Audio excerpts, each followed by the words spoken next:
बिस्मिल्लाहिर्रहमानिर्रहीम। अस्सलाम वालेकुम व्यूवर्स। आज जो टॉपिक मैं आपके साथ डिस्कस करने जा रही हूँ ये बहुत ही सेंसिटिव टॉपिक है।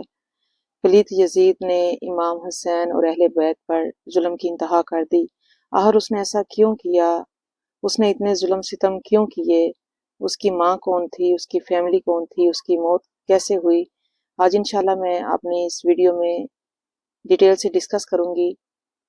व्यूवर्स, दिल में किसी के लिए नफरत, बुग़्ज़ और हसद जैसे जज्बात एकदम पैदा नहीं होते। ठीक इस तरह जिस तरह एक बहुत बड़ा दरख्त फौरन नहीं बनता। सबसे पहले हम एक ज़मीन में बीज डालते हैं, फिर उसको पानी लगाते हैं, फिर वो पौधा बनता है, उसकी जड़ें मजबूत होती हैं, फिर वो एक फलदार दरख्त बन जाता है। और कुछ दरख्त तो ऐसे होते हैं जो फल भी नहीं देते।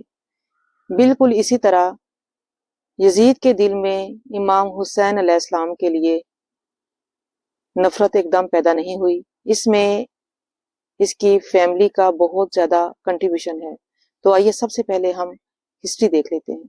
जिस तरह बनी इसराइल यानी कि क्रिश्चियन नबी करीम सल्लल्लाहु अलैहि वसल्लम को आखिरी नबी तस्लीम नहीं करते, क्योंकि उनका गुमान था कि आखिरी पैगंबर हमारी कौम में से आएंगे। लेकिन अल्लाह की रज़ा और हज़रत इब्राहीम अलैहिस्सलाम की दुआओं की वजह से हमारे प्यारे नबी करीम सल्लल्लाहु अलैहि वसल्लम हज़रत इस्माइल में से आए। बिल्कुल इसी तरह बनु उमैया का कबीला भी नबी करीम सल्लल्लाहु अलैहि वसल्लम को रसूल तस्लीम नहीं करता था, क्योंकि जब नबी करीम सल्लल्लाहु अलैहि वसल्लम ने नबूवत का ऐलान किया तो मुकाबले में अबू सुफियान और अबू जहल जैसे शख्स मौजूद थे जो कि काफिर थे और वो इस्लाम की मुखालफत करने वालों में से थे। अब इसी अबू सुफियान का बेटा माविया 20 साल तक कूफा में गवर्नर के ओहदे पे कायम रहा और इसी के गवर्नरी पीरियड के दौरान जंगे जमल और जंगे सफीन जैसी जंगे रुनमा हुई। माविया ने हजरत अली अलैहिस्सलाम के साथ जंग लड़ी। इसके बाद माविया ने हजरत अली अलैहिस्सलाम के खलीफा बनने में सबसे ज्यादा इनकार किया, आपकी बैत नहीं की। इसके अलावा इमाम हसन अलैहिस्सलाम माविया की वजह से अपने ओहदे से दस्तबरदार हो गए। ये तो हो गया उसके वालिद का तारफ, जो कि हमेशा नबी करीम सल्लल्लाहु अलैहि वसल्लम और आप सल्लल्लाहु अलैहि वसल्लम की खानदान के मुकाबले में आया और हमेशा उनको इज़ा और तकलीफ पहुंचाने की कोशिश की, उनके साथ जंगें लड़ी। अब दूसरी तरफ हम देखते हैं यजीद की माँ का तारुफ। बनु कलब एक अरब कबीला था जो हजाज की सरहद में एक रेगिस्तान पर आबाद था। इस कबीले का सरदार बहदल था और यजीद की माँ उस बहदल की बेटी थी जिसका नाम मैसून था। मैसून बिनते बहदल जो कि यजीद की माँ थी वो एक ईसाई थी।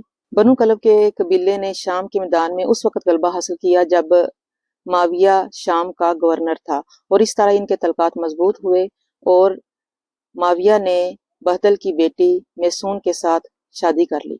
यजीद पलीद उस वक्त अपनी माँ के पेट में था कि माविया ने अपनी बीवी मैसून को तलाक दे दी, जिसके बाद वो अपने कबीले वापस चली गई। इस तरह जब यजीद पैदा हुआ तो उसकी तरबियत यहूदी घराने में हुई, क्योंकि वो अपनी माँ के साथ रहा और उसका इस्लाम से दूर दूर तक कोई ताल्लुक नहीं था। लेकिन माँ के मरने के बाद वो दोबारा अपने बाप माविया बिन अबू सुफियान के पास आ गया। व्यूअर्स, याद रखिएगा, बच्चे की जिंदगी के पहले 10 साल बहुत इंपॉर्टेंट होते हैं। यजीद पलीत ने पहले 10 साल अपनी माँ के साथ ईसाई माहौल में परवरिश पाई। माँ के मरने के बाद जब वो बाप के पास आया तो उधर भी उसने रसूल करीम सल्लल्लाहु अलैहि वसल्लम और आपकी आल की नफरत और बुग़्ज़ ही देखा। इस तरह वो मेंटली तौर पे तैयार हो चुका था कि वो नबी करीम सल्लल्लाहु अलैहि वसल्लम की आल से जंग लड़े और उनको तकलीफ पहुंचाए। माविया के दौरे खिलाफत में जब इमाम हसन अलैहिस्सलाम अपने ओहदे से दस्तबरदार हुए तो उन्होंने कुछ शराइत माविया के आगे रखी थी, जिसमें से एक शराइत ये थी कि वो अपने बाद अपने जानशीन को खलीफा मुकर्रर नहीं करेगा। लेकिन इमाम हसन अलैहिस्सलाम की शहादत के बाद माविया ने अपने बेटे को खलीफा मुकर्रर कर दिया और ये माविया की बहुत बड़ी मिस्टेक थी, क्योंकि यजीद शराबी भी था, जानी भी था, हर किस्म की मशरती बुराइयां उसके अंदर थीं। चलें, एक तरफ हम ये सोचते हैं कि ये इसका पर्सनल मैटर है, दूसरी तरफ वो लादीनियत था, यानी कि वो अल्लाह ताला को नहीं मानता था, वो रसूल करीम सल्लल्लाहु अलैहि वसल्लम को आखिरी नबी नहीं मानता था, जिसकी वजह से ज्यादा खराबियां पैदा हुई। अब यजीद इलीगली तौर पर खलीफा तो बन गया, लेकिन लोग दिली तौर पर उसके साथ नहीं थे। तो उसने सोचा कि अगर मैं इमाम हसन अलैहिस्सलाम की बैत ले लेता हूँ तो लोग ऑटोमेटिकली मेरी तरफ رخ کر لیں گے، یعنی کہ پھر لوگ بھی مجھے خلیفہ مان لیں گے۔ اب یہ کیسے ہو سکتا ہے کہ امام جو کہ دین اسلام کے لیے، حق کے لیے اپنی جان بھی دے سکتے ہیں، ایک ایسے انسان کی بیعت کرتے جو خدا پہ یقین نہیں کرتا تھا، جو برا انسان تھا، جو انسانیت پہ ظلم کرتا تھا۔ یزید فرعون کی مثل تھا۔ اقتدار کی طاقت انسان کو کہیں کا نہیں چھوڑتی۔ اب یزید اپنے عہدے کو نہیں چھوڑنا چاہتا تھا، تو اس لیے وہ چاہتا تھا کہ امام حسین علیہ السلام ہر حال میں اس کی بیعت کریں، جبکہ یہ ناممکن تھا، اور اس کے لیے یزید نے کوفہ میں ابن زیاد کو گورنر منتخب کر لیا، اور ابن زیاد نے آگے سے امام حسین علیہ السلام اور ان کی آل پر بہت ظلم کیے۔ امام حسین علیہ السلام کا غم ہمیشہ رہے گا، چاہے ہم دنیا میں رہیں نہ رہیں۔ پلیت یزید کی انسٹرکشن پر لعنتی ابن زیاد نے امام حسین علیہ السلام اور آپ کی تمام فیملی کو بہت زیادہ اذیتیں دیں، کیونکہ وہ ہر حال میں امام حسین علیہ السلام سے بیعت لینا چاہتا تھا۔ یاد رکھیے گا کہ ظالم حکمران جو اللہ تعالیٰ کو اپنا رب نہ مانتا ہو، اس کا 90% اثر عوام پہ پڑتا ہے۔ اگر حکمران ہی کہے گا کہ اللہ نہیں ہے، آپ شراب پیو، آپ زنا کرو، آپ برائی کرو، تو آٹومیٹلی عوام بھی ایسی ہی ہو جائے گی۔ اب یہاں امام حسین علیہ السلام کا ٹیسٹ تھا، انہوں نے اپنی جانوں کے نذرانے پیش کر دیے، لیکن انہوں نے اسلام پہ آنچ نہیں آنے دی، انہوں نے حق کا ساتھ دیا۔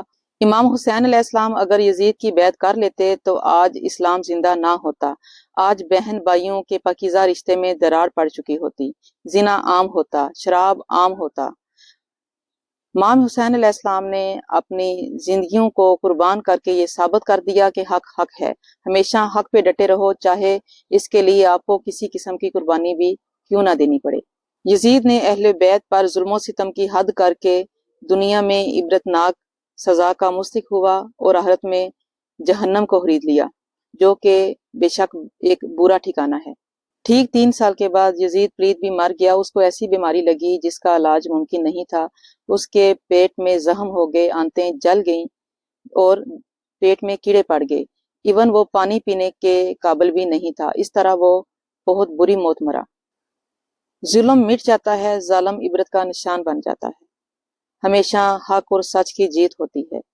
اگر آپ امام حسین علیہ السلام اور اہل بیت سے واقعی ہی پیار کرتے ہیں تو آپ ان کی زندگیوں سے یہ سبق سیکھیں گے کہ اپنے آپ کو ہمیشہ حق کی راہ پہ لگائیں، اس کے لیے چاہے آپ کو کسی قسم کی قربانی ہی کیوں نہ دینی پڑے، جھوٹ کا ساتھ کبھی نہ دیں، اور اپنے آپ کو اللہ تعالیٰ کی رضا کے لیے خالص کر لیں، اپنے دلوں میں اہل بیت کی محبت کو خالص کر دیں، ان کے لیے کسی قسم کا بغض دل میں نہ رکھیں، اور اللہ تعالیٰ سے دعا کریں کہ اللہ ہمیں ایمان کی موت عطا فرمائیں، آمین۔